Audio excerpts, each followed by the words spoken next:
Alors la question fondamentale maintenant pour nous, après avoir vu que l'épreuve est là pour nous faire espérer en Dieu, que cette espérance en Dieu se porte sur le bonheur éternel, nous élève l'âme, nous ouvre l'âme à une autre perspective, que cette perspective ensuite est attestée, certifiée par Dieu.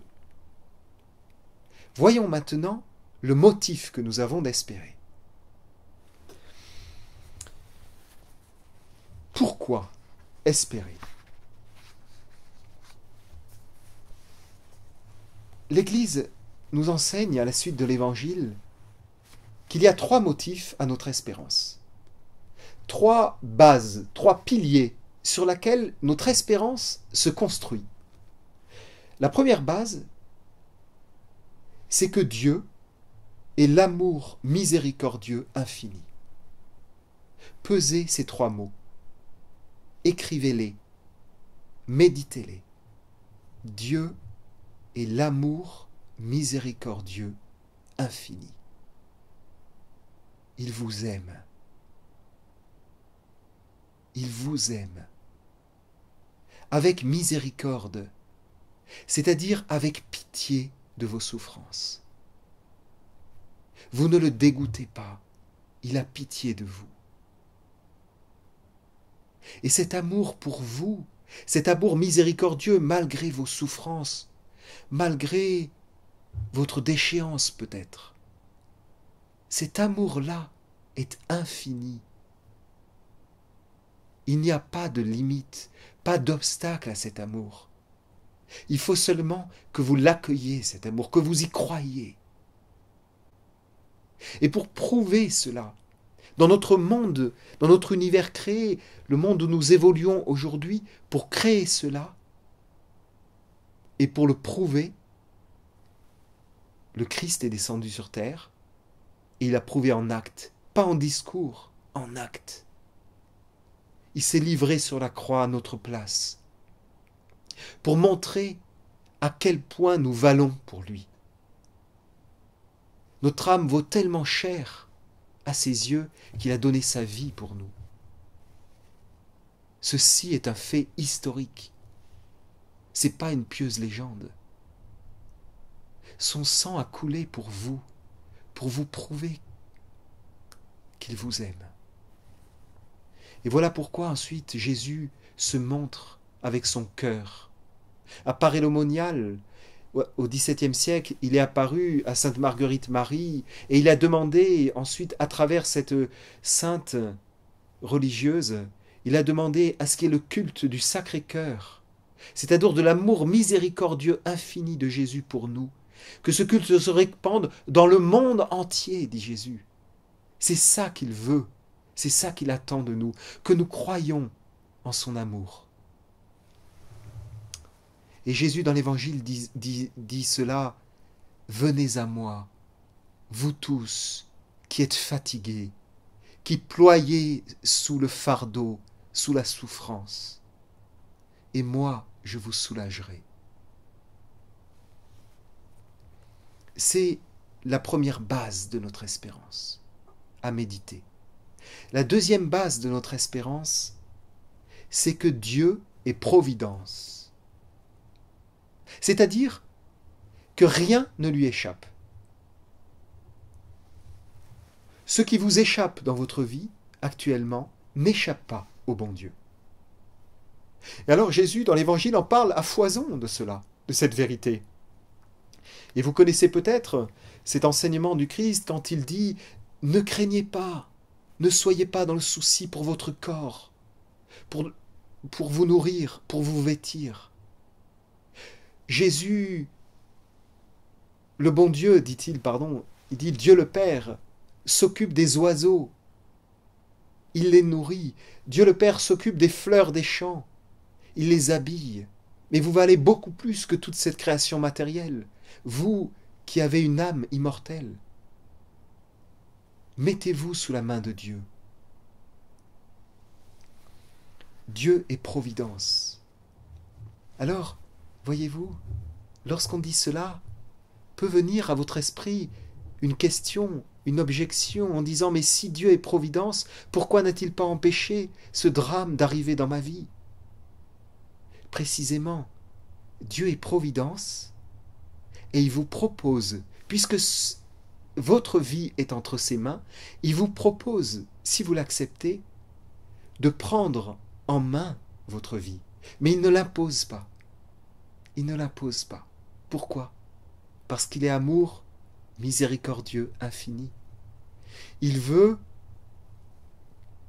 nous sauver dans cet amour, dans cette amitié avec nous. Il nous demande, veux-tu? Et voilà pourquoi Jésus dit, venez à moi, et je vous soulagerai. Mais si vous ne venez pas à moi, vous ne serez pas soulagés. Comprenez-vous, il faut lier la providence de Dieu à son amour. Enfin, la troisième base de notre espérance, c'est que Dieu est tout-puissant. Tout-puissant. C'est-à-dire qu'il est capable d'utiliser absolument tout le mal qui existe dans ce bas monde, pour en tirer, en extraire un bien meilleur. Et donc, le deuil que vous vivez, la souffrance que vous vivez, la solitude, la dépression, la maladie, le chaos qui peut s'installer dans nos vies, tout cela, Dieu peut en tirer un bien plus grand. Plus votre souffrance est grande, plus le bien que Dieu veut en faire sortir, en extraire, va être important. Il faut bien évidemment considérer, vous comprenez bien, ces trois fondements-là, il faut les considérer, il faut s'y attarder.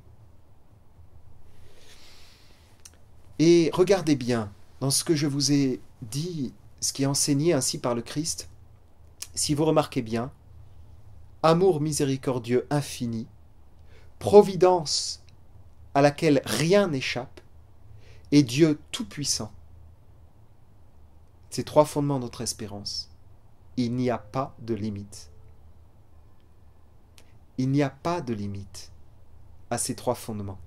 Il n'y a pas de limite à la providence divine, pas de limite à la puissance divine, pas de limite à l'amour de Dieu pour vous. Pas de limite. Comprenez ce que ça veut dire. Ce que Dieu veut vous donner à travers votre souffrance est sans limite. Et beaucoup de saints ont expérimenté cela.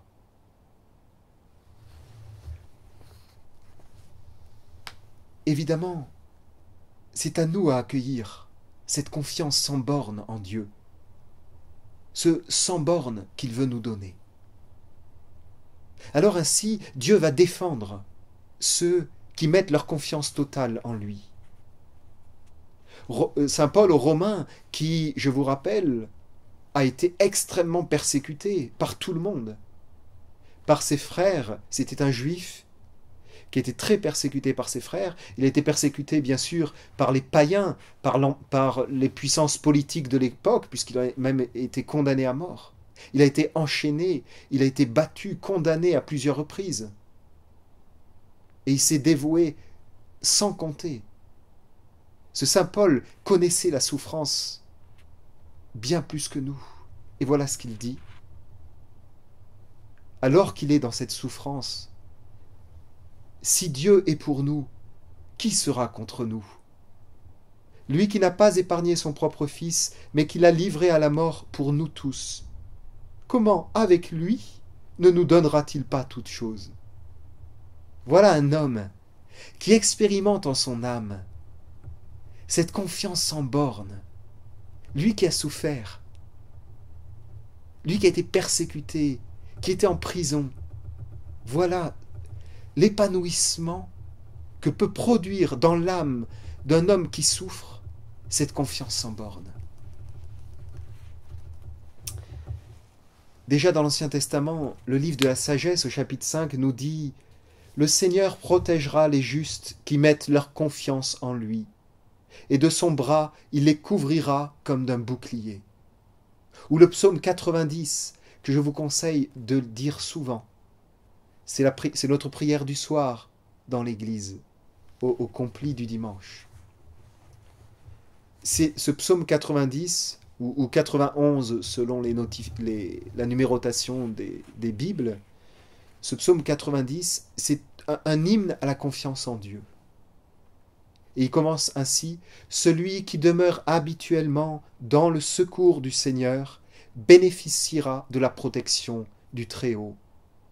Et ce psaume va chanter cette confiance, cette protection de Dieu, pas pour tout le monde, pour ceux qui mettent vraiment leur confiance en Dieu et qui essaient de se rapprocher de Dieu. Il aura un verset en disant: tu verras dans ta vie 1000 personnes tomber à ta droite, 10 000 personnes tomber à ta gauche, et le mal ne t'atteindra pas. Vous avez, pour bien saisir cela, un exemple dans la Sainte Écriture, c'est le patriarche Joseph, dans le livre de la Genèse. Joseph, un des 12 fils de Jacob, qui est l'image même de cette confiance en Dieu, à quel point elle obtient la protection divine. Ce pauvre Joseph est un garçon jeune, l'avant-dernier de la fratrie, à qui Dieu a donné un don particulier, le don de faire des songes, c'est-à-dire des rêves prémonitoires. Et donc tous ses frères sont jaloux de ce petit Joseph qui fait des songes. La jalousie naît dans les frères. Et la jalousie augmente, augmente, augmente. Si bien que naît dans le cœur de certains de ses frères le désir de le tuer. Et un jour que Joseph est envoyé par son père Jacob, à la rencontre de ses frères, loin de la demeure paternelle, ils sont ensemble, sans témoin. Les 10 frères sont là, ils voient arriver Joseph, et ils disent: voilà Joseph, le faiseur de songes, celui qui nous donne des leçons, tuons-le. Et Joseph va être sauvé par l'un des frères, qui va dire: non, ne le tuez surtout pas, il ne faut pas répandre le sang, mais vendons-le comme esclave à des Amalécites qui passent par là. C'est des caravaniers qui faisaient du trafic d'esclaves. Et alors Joseph est vendu par ses propres frères. Et il pourrait se dire: Dieu m'a abandonné. C'est une véritable souffrance. Il est dans la souffrance. Il est vendu, et il est vendu à un dignitaire égyptien. Il arrive en Égypte et il devient esclave chez ce dignitaire égyptien. Un grand dignitaire qui travaillait pour le pharaon. Et ce jeune Joseph, qui était très intelligent, qui était très beau, eh bien sa maîtresse tombe amoureuse de lui. Et sa maîtresse veut coucher avec Joseph. Et Joseph, qui craint Dieu, qui aime Dieu, dit à sa maîtresse, à la princesse donc, il dit: non, non, il ne faut pas offenser Dieu. Et alors elle le menace en disant: si tu n'acceptes pas de coucher avec moi, eh bien je te dénonce comme ayant voulu me violer. Et Joseph se sent abandonné de Dieu, mais il ne perd pas confiance. Je suis juste, dit-il, je cherche l'amitié divine, Dieu me protège. Et il a, Joseph, cette certitude de l'espérance. Au sein même de la souffrance. Il se dit: si Dieu permet la souffrance, c'est qu'il veut donner un bien plus grand. Et Joseph s'abandonne à la volonté divine. Quelle foi, hein! Et alors, eh bien, Joseph est dénoncé par sa maîtresse comme ayant voulu la violer. Et Joseph est mis en prison. Et il est abandonné en prison. Et il va se retrouver en prison à nouveau comme s'il était abandonné de Dieu. Et il va rester là longtemps en prison. Et en prison, Dieu est là. C'est-à-dire, Dieu ne l'a pas abandonné. Nouvelle épreuve, parce que Dieu veut en faire surgir un bien plus grand. Et vous connaissez la fin de l'histoire. Joseph va être sorti de prison et il va y avoir un enchaînement d'événements grâce à ce don de songe prémonitoire que Dieu lui a donné, un enchaînement d'événements qui va faire que Joseph va devenir vizir d'Égypte. Et il va être un des plus grands dignitaires d'Égypte, lui qui est hébreu. Il va avoir une place admirable et il va gagner ainsi un grand bonheur. Il va épouser une fille égyptienne qui va lui apporter du bonheur. Et Joseph, ensuite, va pouvoir, grâce à sa place, sauver sa propre famille, puisque en Palestine, il va y avoir une famine, et Joseph va les faire venir en Égypte et va les sauver. Tout cela, chers amis, pour bien vous montrer que lorsque nous sommes dans l'épreuve, nous ne pouvons pas voir le bien que Dieu veut nous donner. Mais ce bien existe. Et tous ces enseignements de la Sainte Écriture sont là précisément pour affermir en vous cette certitude. Dieu est Dieu, il est bon. C'est le bon Dieu, il vous aime. Et l'épreuve qui est là, c'est pour vous donner un bien plus grand. Et notamment, ne perdez jamais de vue le bien ultime que Dieu veut vous donner à travers vos épreuves. C'est le paradis, le bonheur éternel. Nous allons voir maintenant la suite.